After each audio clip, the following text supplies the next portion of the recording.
हिंद महासागर में एक दोस्ती डूब गई और लगता है उसके साथ ही एक देश की दशकों पुरानी विदेश नीति भी। चलिए आज ऐसी भू राजनीतिक संकट को समझने की कोशिश करते हैं। कहानी कुछ यूं शुरू होती है।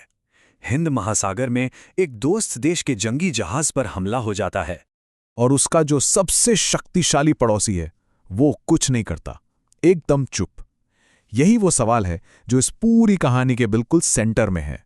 तो चलिए अब इस कहानी में थोड़ा और गहराई से उतरते हैं। ये कहानी है एक ईरानी वॉरशिप की जिसका नाम था आइरिस डेना। तो ये आइरिस डेना एक ईरानी जंगी जहाज था। और देखिए, ये कोई अजनबी जहाज नहीं था।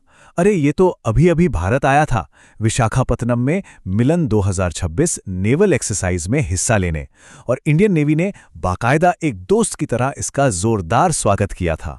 बल्कि ये देखिए, 17 फरवरी 2026 को भारतीय नौसेना की ईस्टर्न नेवल कमांड ने #ब्रिजेस ऑफ फ्रेंडशिप यानी दोस्ती के पुल के साथ इसका स्वागत किया था। मतलब हमले से सिर्फ 2 हफ्ते पहले दोस्ती के पुल बनाए जा रहे थे। और फिर ठीक 2 हफ्ते बाद एक भयानक ट्रेजेडी हुई। उसी जहाज पर मौजूद 87 नाविकों की मौत हो गई। और यहीं से हम कहानी के सबसे अजीब और हैरान करने वाले हिस्से पर आते हैं। इस हमले के बाद भारत की खामोशी, उसकी चुप्पी। तो आखिर हुआ क्या था उस दिन? सोर्स के मुताबिक 4 मार्च 2026 को श्रीलंका के गाले से लगभग 40 नॉटिकल माइल्स दूर आइरिस डेना पर एक अमेरिकन नेवी सबमरीन ने MT-48 टॉर्पीडो से हमला कर दिया। नतीजा, जहाज डूब गया, 87 लोग मारे गए और 32 लोगों को श्रीलंकन नेवी ने बचाया। और भारत की तरफ से ऑफिशियल रिएक्शन क्या था? सोर्स के अनुसार एक ट्वीट जिसमें लिखा था, नॉट आवर बिजनेस। सोचिए जरा, एक दोस्त देश का जहाज जो अभी अभी आपकी यहां से गया हो वो डूब जाए और जवाब आए, ये हमारा मामला नहीं है। और इस चुप्पी को और पुख्ता करता है भारत में ईरान के तत्कालीन राजदूत मोहम्मद फताह अली का बयान। उन्होंने कहा, भारत ने ईरान को कोई मैसेज तक नहीं भेजा, कोई बातचीत ही नहीं हुई। देखिए, ये जो पूरी कहानी है ना, ये सिर्फ एक घटना के बारे में नहीं है। सोर्स का तर्क है कि यह भारत की फॉरेन पॉलिसी में एक बहुत बहुत बड़े बदलाव का संकेत है। भारत की विदेश नीति हमेशा से स्ट्रैटेजिक ऑटोनॉमी के सिद्धांत पर चली है। इसका सीधा सा मतलब है कि दुनिया के मसलों पर किसी एक सुपर पावर का पक्ष लिए बिना एक आज़ाद और बैलेंस्ड स्टैंड लेना। और अगर हम इतिहास देखें तो ये चीज़ और साफ हो जाती है। 1979 में PM इंदिरा गांधी ने अपने सहयोगी सोवियत संघ को अफगानिस्तान पर हमले के लिए पब्लिकली क्रिटिसाइज किया था। 2003 में PM वाजपेयी ने इराक पर अमेरिकी हमले की निंदा की, और 2011 में PM मनमोहन सिंह ने भी UN में लीबिया में दखलंदाजी के खिलाफ आवाज उठाई थी।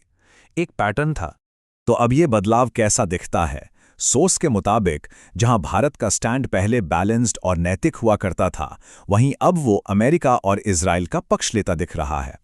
पहले भारत इंसाफ के लिए आवाज उठाता था, अब कथित तौर पर अमेरिका इजराइल के हमलों पर चुप है। और इसी सपोर्ट के लिए नेतन्याहू जैसे नेता तारीफ भी करते हैं। अब ये सब सुनने में बड़ी बड़ी अंतर्राष्ट्रीय राजनीति की बातें लग सकती हैं, लेकिन इसका सीधा असर घर पर, हम सबकी जेब पर पड़ रहा है। चलिए तेल संकट पर आते हैं। ये चार्ट एकदम साफ दिखाता है कि भारत तेल के लिए मिडिल ईस्ट पर कितना ज्यादा निर्भर है। हमारी कुल जरूरत का 55% हिस्सा वहीं से आता है, और ये वही इलाका है जो अब गहरे संकट में है। इससे एक बहुत बड़ा सप्लाई क्राइसिस खड़ा हो गया है। ईरान ने स्ट्रेट ऑफ हॉर्मुज को बंद कर दिया है, जो कि दुनिया का सबसे जरूरी तेल का रास्ता है। ऊपर से भारत ने रूस से सस्ता तेल खरीदना भी बंद कर दिया था। नतीजा, रिपोर्टें कह रही हैं कि भारत के पास सिर्फ 25 दिन का स्ट्रेटेजिक तेल भंडार बचा है। और इसका सीधा असर एक LPG कुकिंग गैस सिलेंडर पर 60 रुपए की बढ़ोतरी की खबर है।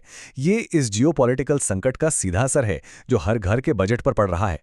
तो सवाल उठता है कि ये जो पॉलिसी में बदलाव आया है, इसके पीछे वजह क्या हो सकती है? सोर्स में कुछ बहुत ही गंभीर आरोप लगाए गए हैं। सोर्स के मुताबिक विपक्षी नेताओं का दावा है कि डोनाल्ड ट्रंप PM मोदी को ब्लैकमेल कर रहे हैं। किस बात को लेकर? अमेरिका में PM मोदी के दोस्त अडानी के खिलाफ चल रहे करप्शन के आरोपों को लेकर। यह विपक्ष की तरफ से लगाया गया एक बहुत ही गंभीर इल्जाम है। और ये बात देखिए, सोर्स का यह भी आरोप है कि अमेरिका ने भारत को 30 दिनों के लिए रूस से तेल खरीदने की इजाजत दी। अब सवाल यह उठता है कि एक संप्रभु देश को किसी और देश से व्यापार करने के लिए तीसरे देश की परमिशन की जरूरत क्यों पड़ेगी? और इस पूरे विश्लेषण का अंत एक बहुत ही गंभीर चेतावनी के साथ होता है।